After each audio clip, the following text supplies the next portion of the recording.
WhatsApp guys, welcome back to my channel NCERT blaster.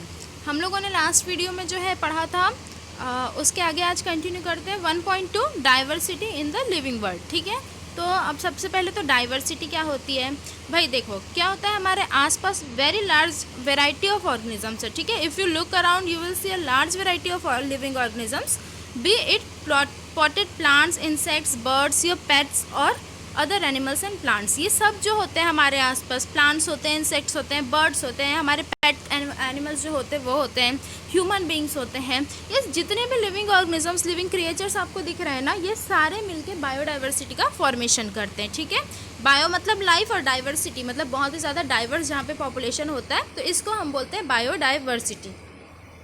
There are also several organisms that you cannot see with your naked eyes, but they are all around you। जैसे कि micro organisms जिनको हम अपने naked eyes से सी नहीं कर सकते। आप नॉर्मली जैसे हम एक दूसरे को देख लेते हैं, ऐसे हम माइक्रो ऑर्गेनिजम्स को नहीं देख सकते। उनको देखने के लिए माइक्रोस्कोप की ज़रूरत पड़ेगी, लेकिन वो फिर भी बायोडाइवर्सिटी का एक पार्ट है। If you were to increase the area that you make if you were to increase the area that you make observations in, the range and variety of organisms that you see would increase। ठीक है, जैसे जैसे आपकी vision develop होती जाएगी ना, आप ज़्यादा बड़े एरिया में जाते जाओगे, आपको पता चलता जाएगा कि बायोडाइवर्सिटी हमारे साथ साथ इंक्रीज भी हो रही है। आप जितने बड़े एरिया में जाओगे आपको उतना बड़ा डायमीटर दिखेगा बायोडाइवर्सिटी का। ठीक है, obviously if you were to visit a dense forest you would probably see a much greater number and kinds of living organisms in it। यदि आप कहाँ गए, किसी डेंस फॉरेस्ट में चले गए, तो आपको बहुत ज़्यादा वहाँ पे क्रिएचर्स दिखेंगे, बहुत सारे एनिमल्स दिखेंगे, काफ़ी वास्ट जो है वो बायोडाइवर्सिटी आपको दिखेगी। Each different kind of plant, animal और organisms that you see represents a species. ठीक है, देखो क्या होता है, जितने भी तरीके के हम प्लांट्स देखते हैं या एनिमल्स देखते हैं या किसी भी तरीके के ऑर्गेनिजम्स देखते हैं, वो एक पर्टिकुलर स्पीशीज़ को बताते हैं। स्पीशीज़ मतलब एक पर्टिकुलर जाति को बताते हैं। जैसे ह्यूमंस हैं, ह्यूमंस की क्या है, हम भी एक स्पीशीज़ हैं। ठीक है, हम किसकी स्पीशीज़ हैं, हम ह्यूमन की स्पीशीज़ हैं। डॉग्स होते हैं, वो भी अपनी डॉग की स्पीशीज़ है, कैट की अलग स्पीशीज़ है। तो ये सारे के सारे जो क्रिएचर हैं, ये एक स्पीशीज़ को, एक जाति को रिप्रेजेंट करते हैं। जैसे ह्यूमंस है, तो ह्यूमंस जो है वो स्ट्रेट खड़े रहते हैं, 2 हाथ 2 पैर होते हैं, आंखें होती, बात करते हैं, जो ये सारे के सारे ह्यूमन स्पीशीज़ में होगा। ठीक है, डॉग्स जो है वो सारे के सारे डॉग्स क्या करते हैं, बार्क करते हैं। कैट जो है वो म्याऊ करती है। तो इस तरीके से जो है लॉयन की अलग स्पीशीज़ है। तो एक पर्टिकुलर पर्सन भी है, उस स्पीशीज़ का एक मेंबर भी अपनी पूरी की पूरी स्पीशीज़ के बोल सकते हैं बेसिक कैरेक्टरिस्टिक्स को डिनोट करता है। The number of species that are known and described range between 1.7 to 1.8 millions। मतलब सोच रहे हो आप लोगों को कितना हमको अभी पता है, तो 1.7 to 1.8 मिलियन सिर्फ स्पीशीज़ हैं। ठीक है, जातियां हैं इतनी, और उनके अलग अलग मेंबर्स होंगे, तो कितनी वास्ट बायोडाइवर्सिटी है हमारी। दिस रिफर्स टू बायोडाइवर्सिटी और the number and types of organisms present on earth. ठीक है, ये बिल्कुल मार्क करके चलना है आपको। क्या मार्क करके चलना है भाई, ये जो है ना आपकी बायोडाइवर्सिटी। कुछ प्रॉब्लम हो रही क्या? ठीक है, ये जो है ना यहाँ पे बायोडाइवर्सिटी, इसको बिल्कुल आपको मार्क करके चलना है। क्या होता है biodiversity? Biodiversity refers to this refers to biodiversity और the number and types of organisms present on earth. ठीक है, कि बायोडाइवर्सिटी क्या बताती है कि नंबर ऑफ ऑर्गेनिजम्स और उनकी स्पीशीज जो अर्थ में प्रेजेंट हैं। We should remember here as we explore new areas and even old ones, new organisms are continuously being identified. देखो क्या हो रहा है कि साइंस जो है वो अपना काम तो कंटिन्यू कर रहा है, तो एक टाइम के मतलब कंटिन्यूसली हमको नए नए ऑर्गेनिजम्स और नई नई स्पीशीज़ के बारे में पता चलते जा रहा है। ठीक है, तो ये प्रोसेस कंटिन्यू है। आगे चलते हैं। As stated earlier there are millions of plants and animals in the world. बहुत सारे millions of plants and animals यहाँ पे प्रेजेंट है वर्ल्ड में। We know the plants and animals in our area by their local names. हम जो है जो भी हमारे आसपास प्लांट्स या फिर एनिमल्स है, उसको हम उनके लोकल नेम से बुलाते हैं। ठीक है, जैसे कि अलग अलग स्टेट के अलग अलग नेम्स होते हैं। ठीक है, जैसे साल का जो ट्री है उसको लोग अलग अलग नेम से जानते हैं। उसी तरीके से पीपल का, नीम का ट्री है, जो डॉग्स वगैरह हैं उसको भी अलग अलग नेम से लोग जानते हैं। ठीक है, तो इस तरीके से जो है अलग अलग एरिया में अलग अलग नामों से उन पर्टिकुलर एनिमल्स को या प्लांट्स को जाना जाता है जो वहाँ के लोकल होते हैं, ठीक है। बोलते हैं ना पेट नेम दे देते हैं, तो उनके भी पेट नेम्स दे दिए जाते हैं। These local names would vary from place to place. ये जो लोकल नेम होते हैं वो प्लेस टू प्लेस वेरी करते हैं। Even with in a country, कई बार तो ऐसा होता है कि एक कंट्री में एक स्पीशीज को एक नाम से बुलाया जाता है, बट दूसरी कंट्री में दूसरे नाम से बुलाया जाता है, ठीक है। जैसे डॉग को इंडिया में बेसिकली कुत्ते के नाम से बुलाया जाता है, बट यूएस में उसको डॉग ही बोलेंगे, कुत्ता नहीं बोलेंगे। तो ये जो हो गया उसका लोकल नेम हो गया। तो इस तरीके से हम बात करते हैं। Probably you would recognise the confusion that would be created if we did not find ways and means to talk to each other to refer organisms we are talking about, ठीक है। इससे क्या होती है ना, प्रॉब्लम होती है। इस लाइन में ये बताया गया है कि कन्फ्यूजन होता है यदि हर कोई किसी को अलग अलग नाम से बुलाया जाए। सपोज आप एक पर्सन हो, आपको आपकी चाची अलग नाम से बुलाती है, आपकी मम्मी अलग नाम से बुलाती है, आपकी नानी अलग नाम से बुलाती है, आपकी दादी अलग नाम से बुलाती है, तो ऐसे में क्या होगा, कन्फ्यूजन होगा। इसीलिए आपको एक स्टैंडर्ड नेम रखा जाता है जो स्कूल के नाम पे, अदरवाइज स्कूल वाले कंफ्यूज हो जाएंगे कि भाई हम कौन सा नाम रखें करके, तो इसलिए आपका एक स्टैंडर्ड नाम रखा जाता है। उसी तरीके से क्या होता है कि ये जो हमारे आसपास बायोडाइवर्सिटी में जो ऑर्गेनिजम्स है, जो प्लांट्स, जो एनिमल्स है ना, उनके लिए भी एक स्टैंडर्ड नाम की ज़रूरत होती है, जिसको इंडिया वाले भी जाने, यूएस वाले भी जाने, ऑस्ट्रेलिया वाले भी जाने और अफ्रीका वाले भी जाने। मतलब पूरे के पूरे वर्ल्ड में एक स्टैंडर्ड नेम की ज़रूरत होती है, जो नेम एक साइंटिफिक नेम होता है, ठीक है। मतलब जो नेम उसको साइंस देता है। आगे चलते हैं। Hence there is a need to standardise the naming of living organisms such that a particular organism is known by the same name all over the world। जो मैंने बताया कि ऑर्गेनिजम्स को एक स्टैंडर्ड नेम देने की ज़रूरत पड़ती है जिस नाम को पूरी की पूरी दुनिया जाने। आगे करते हैं। This process is called nomenclature, ठीक है। इस प्रोसेस को क्या बोला जाता है, नॉमेनक्लेचर। क्या होता है भाई नॉमेनक्लेचर? नेमिंग एन ऑर्गेनिज्म, ठीक है, और giving standard name to the organisms which is known by all over the world. तो इसको बोलते हैं हम नॉमेनक्लेचर। नामकरण होता है ना बच्चों का, बस वैसे ही इनका भी नामकरण होता है। ऑब्वियसली नॉमेनक्लेचर और naming is only possible when the organism is described correctly and we know to what organisms the name is attach to. This is known as identification. अब भाई नाम का ऐसा है कि नाम देने से पहले उसका घर परिवार, उसकी जाति वाति पता करनी पड़ेगी ना, ठीक है, तभी तो उसका नाम, उसका सरनेम दिया जाएगा, एक प्रॉपर नेम दिया जाएगा। तो इसीलिए क्या होता है कि नॉमेनक्लेचर से पहले क्या करना पड़ता है, उस पर्टिकुलर स्पीशीज़ को या उस एनिमल या प्लांट स्पीशीज़ को आइडेंटिफाइड करना पड़ता है, उसको पहचानना पड़ता है कि वो बिल्ली है या वो कुत्ता है, वो शाल का पेड़ है या वो नीम का पेड़ है। तो इस चीज़ को क्या करना पड़ता है, आइडेंटिफाई करना पड़ता है, ठीक है। देखो ये जो वर्ड्स है ना आपको बिल्कुल ध्यान में रखना है, और जो भी डाउट्स आते हैं आपके वो कमेंट सेक्शन में आप लोग डालिए, हम लोग धीरे धीरे करके सब क्लियर करते जाएंगे। और जितने भी लोगों को लगता है तो हम क्या है, एक मैं सोच रही थी कि एक टेलीग्राम ग्रुप भी क्रिएट कर देते हैं, लेकिन उसके लिए आप लोगों की सहमति की ज़रूरत है। तो आप लोगों को यदि लगता है कि हमको टेलीग्राम ग्रुप क्रिएट करना चाहिए तो फिर कमेंट सेक्शन में आप टेलीग्राम कमेंट कीजिए, ठीक है। Then we will make a Telegram group.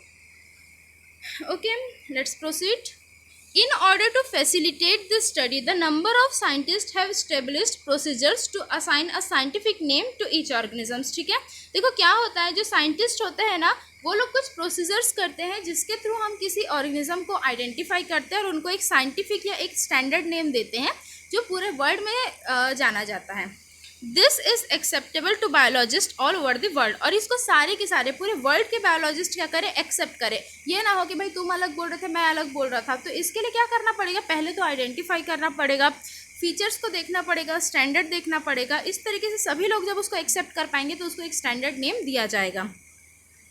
This For plants, scientific names are based on agreed principle and criteria which are provided in International Code of Botanical Nomenclature। देखो ये बिल्कुल ध्यान में रखना है कि प्लांट्स को नाम कौन देता है, तो प्लांट्स को नाम देता है international code for botanical nomenclature, ठीक है। क्या है, international ICBN, international code for botanical nomenclature. ये क्या है, एक ऑर्गेनाइजेशन है जो प्लांट्स को, बोटेनिकल मतलब प्लांट्स को क्या करता है, नाम करता है।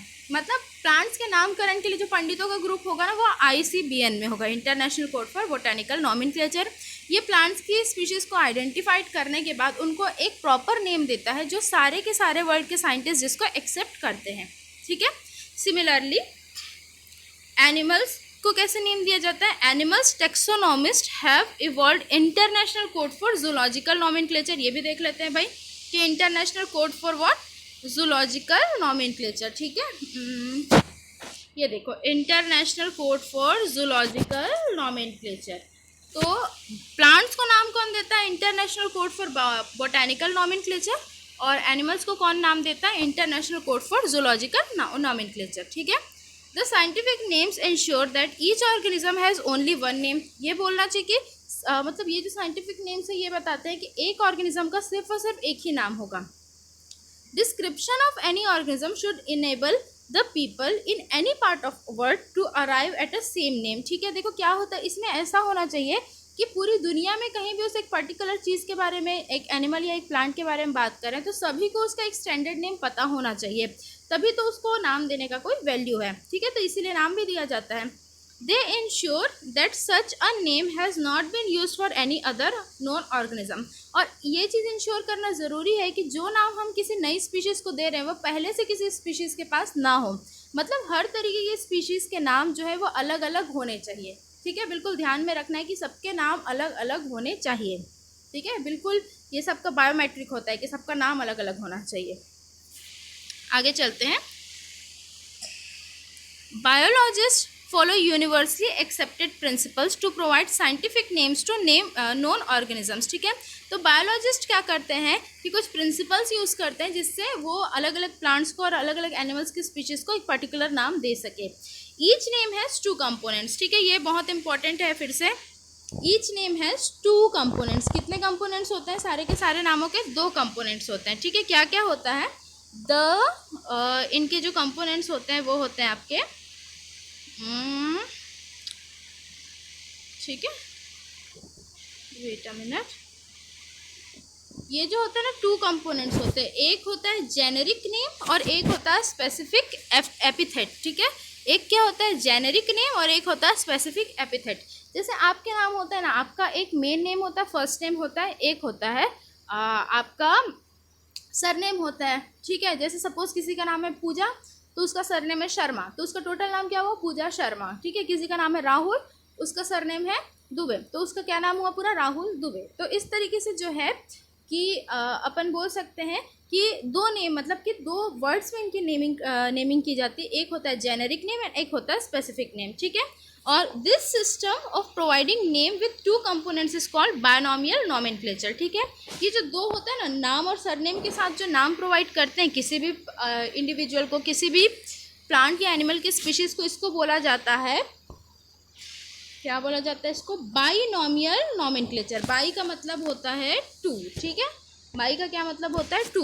तो दो नाम अपन देते हैं, एक फर्स्ट नेम एक उसका सरनेम। ठीक है, तो इसी को क्या बोलते हैं? Binomial nomenclature. जो पहला नाम देते हैं उसको बोला जाता है जेनेरिक नेम। क्या बोलते हैं? Generic name. ठीक है, बिल्कुल याद रखना है, ये सारे questions exam point of view से बहुत ज़्यादा इंपॉर्टेंट हैं। ठीक है, पहला जो होता है वो क्या होता है आपका? जेनेरिक नेम, और सेकंड क्या होता है? Specific epithet. और ये जो सिस्टम होता है पूरा, इसको बोलते हैं बाइनॉमियल नॉमेनक्लेचर। ठीक है, बिल्कुल माइंड में रखना है, और ये इससे एग्जाम में आपके क्वेश्चन आएंगे ही आएंगे। This naming system given by Carolus Linnaeus is being practiced by biologists all over the world। अब देखो, ये जो फाउंडर है, जो फादर है बाइनॉमियल नॉमेनक्लेचर का, ये कौन है अपने? ये है हमारे ठीक है, कैरोलस लीनियस। ठीक है, बिल्कुल इनका नाम याद रखना है। इनको फादर ऑफ बायोलॉजी भी बोला जाता है कई सारे टर्म्स में। तो कैरोलस लीनियस जो है वो क्या है? Father of binomial nomenclature.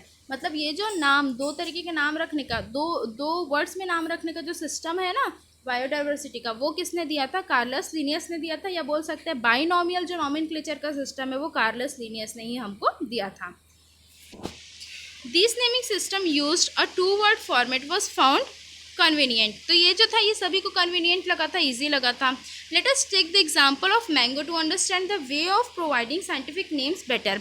तो अभी हम किसका एग्जाम्पल ले रहे हैं? मैंगो का। सबको पसंद है मैंगो। ठीक है, तो इसीलिए पहले साइंटिस्ट जी का भी मैंगो पसंद रहा होगा, तो उन्होंने किसका लिया शुरू में?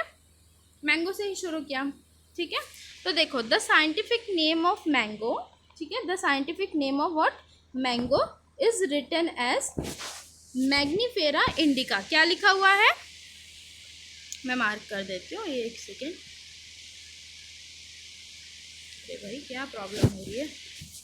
ठीक है, मैग्नीफेरा इंडिका, ये किसका नाम है? ये है मैंगो का नाम। आप लोग बुक में जो है वो मार्क करते जाना ये सब।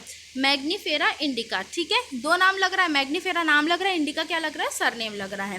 तो let us see how it is a binomial name. देखते हैं कि कैसा ये बाइनोमियल नेम है। In this name Mangifera represent the genus while indica is a particular species. क्या बोल रहा है? मैग्नीफेरा क्या रिप्रेजेंट कर रहा है? मैग्नीफेरा एक जीनस को रिप्रेजेंट कर रहा है। मैग्नीफेरा किसको रिप्रेजेंट कर रहा है? एक जीनस को रिप्रेजेंट कर रहा है, ठीक है। जबकि इंडिका किसको रिप्रेजेंट कर रहा है? एक स्पीशीज को रिप्रेजेंट कर रहा है। मैग्नीफेरा जीनस को रिप्रेजेंट कर रहा है और इंडिका किसको कर रहा है? स्पीशीज को रिप्रेजेंट कर रहा है, ठीक है। तो इसमें जो है इस तरीके से हर स्पीशीज के, हर ऑर्गेनिजम्स को बाइनोमियल नेम दिया जाता है, जिसका एक होता है फर्स्ट नेम जो हमेशा कैपिटल से स्टार्ट होता है, और एक होता है स्पेसिफिक नेम, ठीक है, जो हमेशा स्मॉल लेटर से स्टार्ट होता है। जैसे यहाँ हम देख सकते हैं, ठीक है, ये जो मैग्नीफेरा है, मैंगो में मैग्नीफेरा, ये क्या है? ये कैपिटल एम लिया गया है। मतलब जेनेरिक जो नेम होता है ना, जीनस वाला जो नेम होता है वो कैपिटल से स्टार्ट होता है, जबकि जो स्पेसिफिक नेम होता है ना, जो स्पीशीज़ वाला नेम होता है, ये आई जो है वो स्मॉल लिया गया है, ठीक है। तो इसी तरीके से हर ऑर्गेनिज्म का जीनस जो नेम होगा, ठीक है, जेनेरिक नेम जो होगा वो कैपिटल लेटर से स्टार्ट होगा, और जो स्पीशीज़ का जो नेम होगा, स्पेसिफिक नेम, वो स्मॉल लेटर से स्टार्ट होगा। तो इससे देखो आपको कई बार क्वेश्चन ऐसे आ जाते हैं, जैसे मैग्नीफेरा इंडिका में आप बताइए कि मैग्नीफेरा जीनस है या इंडिका जीनस है। तो कैसे पहचानना है कि जो वर्ड कैपिटल लेटर से स्टार्ट हो रहा है वो जीनस होगा, जो लेटर स्मॉल वर्ड से स्टार्ट हो रहा है, सॉरी मतलब जो वर्ड स्मॉल लेटर से स्टार्ट हो रहा है वो आपका स्पीशीज होगा, ठीक है। This name Mangifera represent genus while indica is a particular species और अ स्पेसिफिक एपिथेट, ठीक है, इसको स्पीशीज या फिर स्पेसिफिक एपिथेट भी बोलते हैं। इसके अलावा भी कुछ रूल्स है वो देख लेते हैं। Other universal rules for nomenclature are as follows. क्या क्या है भाई अदर रूल्स? फर्स्ट है biological names are generally in Latin and written in italics, ठीक है। किसमें होता है? बायोलॉजिकल जो नेम्स होता है वो जनरली लैटिन लैंग्वेज में लिखा जाता है, या मतलब लैटिन वर्ड से लिया जाता है और इटैलिक्स में लिखा जाता है, ठीक है। दे आर लैटिनाइज्ड और derived from Latin irrespective of their origin. ये कहाँ पर से ओरिजिन हो रहा है? हो सकता है इसका ओरिजिन इंडिया से हो, यूएस हो, कहीं से भी हो, लेकिन वो लैटिन में ही उसका जो वो है ना डेरिवेशन, वो लैटिन से ही माना जाता है। The first word in biological name represents the genus while the second component denotes it the specific epithet, ठीक है। जैसा हम लोगों ने पढ़ा कि पहला जो वर्ड होगा वो किसको रिप्रेजेंट करेगा? जीनस को करेगा, जिसका फर्स्ट लेटर कैपिटल होगा। सेकेंड वर्ड किसको रिप्रेजेंट करेगा? स्पीशीज को करेगा, जिसका फर्स्ट लेटर जो है वो स्मॉल होगा। Both the words in biological name when hand written are separately underline, ठीक है, दोनों वर्ड्स को सेपरेटली अंडरलाइन करना पड़ेगा और printed in italics to indicate their Latin origin. और इनको क्या करना पड़ेगा? इटैलिक्स में इनको प्रिंट करना पड़ेगा ताकि हमको पता चल सके कि हाँ इनकी ओरिजिन जो है वो लैटिन में हुई है। आगे चलते हैं। The first word denoting the genus start with capital letter while the specific starts with a small letter, ठीक है। ये जैसा मैंने आप लोगों को पहले बताया, it can be illustrate with example of Mangifera indica. Mangifera indica का वापस से एग्जाम्पल देख लो। क्या है मैग्नीफेरा इंडिका? जो है आपका क्या है वो? मैंगो है, ठीक है। ओहो, चलो मैंगो है, सबको पता है। आगे चलते हैं।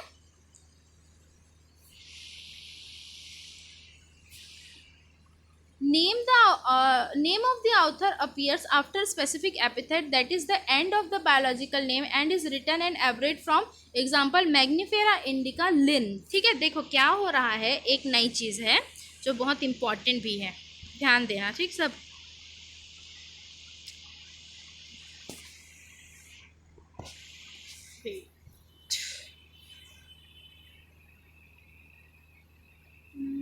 तो दिक्कत हो रही है तुमको। देखो यहाँ पर क्या लिखा हुआ है? मैग्नीफेरा इंडिका और लिन, ठीक है। ये क्या लिखा हुआ है? ये लिन जो लिखा हुआ है ना, ये पर्टिकुलर लिन, ठीक है। आप लोग अपनी बुक में देखो, ये क्या बात करता है कि जिस साइंटिस्ट ने किसी स्पेसिफिक थिंग को मतलब डिस्कवर किया और उसको नाम दिया है ना, तो उसका नाम बाद में लिखा जाता है, मतलब साइंटिस्ट का नाम। जैसे लीनियस ने क्या दिया था कैरोलस लिनियस ने मैग्नीफेरा इंडिका का नाम दिया था, तो उसके इंडिका के बाद क्या लिखा हुआ है, लिन। लिन रिप्रेजेंट करता है लिनियस को, मतलब कि पहले जेनेरिक नेम, फिर स्पेसिफिक नेम, और उसके बाद फिर किसका नाम, उस साइंटिस्ट का नाम जिसने उस पर्टिकुलर वेराइटी को नाम दिया है। ठीक है, एक बार वापस से करते हैं, क्लियर हो जाएगा कि जेनेरिक नेम होता है जो कि मैग्नीफेरा है, स्पेसिफिक एपिथेट होता है या स्पेसिफिक नेम होता है स्पीशीज का नेम, वो होता है इंडिका, और लिन क्या रिप्रेजेंट कर रहा है, लिन उस साइंटिस्ट का नाम रिप्रेजेंट कर रहा है। ठीक है, लिन क्या कर रहा है, उस साइंटिस्ट का नाम रिप्रेजेंट कर रहा है जिसने मैग्नीफेरा इंडिका को डिस्कवर किया है। तो इसी तरीके से बहुत सारे या ऑलमोस्ट सभी जो ऑर्गेनिजम्स होते हैं या प्लांट्स होते हैं जिनको नॉमेनक्लेचर किया जाता है, तो जेनेरिक नेम और स्पेसिफिक नेम के बाद क्या होता है कि उसके साइंटिस्ट का नाम भी उसमें मेंशन किया जाता है, ताकि साइंटिस्ट की भी इंपॉर्टेंस बढ़ जाए। नाम दिया है तो फिर अब थोड़ा सा रहता है ना दादा परदादा लोगों का कि मेरा भी नाम आना चाहिए, तो वैसा ही है। ठीक है, it indicates that this species was described by Linnaeus. ठीक है, तो ये क्या बताता है कि ये जो स्पीशीज है उसको किसने डिस्क्राइब किया था, लिनियस ने डिस्क्राइब किया था। Since it is nearly impossible to study all living organisms, it is necessary to devise some means to make it possible. This process is called classification. ठीक है, देखो क्या होता है कि एक एक स्पीशीज़ की एक एक चीज़ को पढ़ पाना इम्पॉसिबल हो जाता है, या बोल सकते हैं कि एक एक मेंबर की ठीक है, मतलब किसी भी इंडिविजुअल प्लांट की या एनिमल्स की सभी चीज़ों को पढ़ पाना ना इम्पॉसिबल हो जाता है। तो इसीलिए क्या किया गया है, कुछ क्लासिफिकेशन कर दिया गया है जिसमें क्लासीफाइड करते करते पता चल जाता है कि ये इस स्पीशीज़ का और ये उस स्पीशीज़ का है। फॉर एग्जांपल डॉग्स की बहुत सारी वेराइटीज़ होती है। ठीक है, लैब्रा डॉग होता है, जो हमारा स्ट्रीट डॉग होता है वो होता है, ऐसे ही बहुत सारे अलग अलग तरीके के डॉग्स होते हैं। तो ये सभी के सभी डॉग से करके कैसे पता चला, क्योंकि उनमें कुछ कॉमन कैरेक्टर्स है जिनको क्लासिफाइड करके हम लोगों ने ये बता दिया। तो इस प्रोसेस को क्या बोलते हैं, क्लासिफिकेशन, जिसके थ्रू नॉमेनक्लेचर ईजी हो जाता है। ठीक है, ऐसा करते हैं, वीडियो जो है आपका थोड़ा सा लंबा हो रहा है फिर से, तो अभी का वीडियो यहीं पर स्टॉप करते हैं और नेक्स्ट वीडियो फिर अपन कंटिन्यू करेंगे जहाँ पर से क्लासिफिकेशन से। ठीक है, यदि वीडियो अच्छा लगा तो वीडियो को लाइक करो, चैनल को सब्सक्राइब करो, जितना हो सके शेयर करो, क्योंकि ज्ञान बांटने से बढ़ता है। और अब से कोशिश करेंगे कि आपकी वीडियो क्लैरिटी जो है वो क्लियर मिले आपको वीडियोस। और take care, bye bye, see you soon.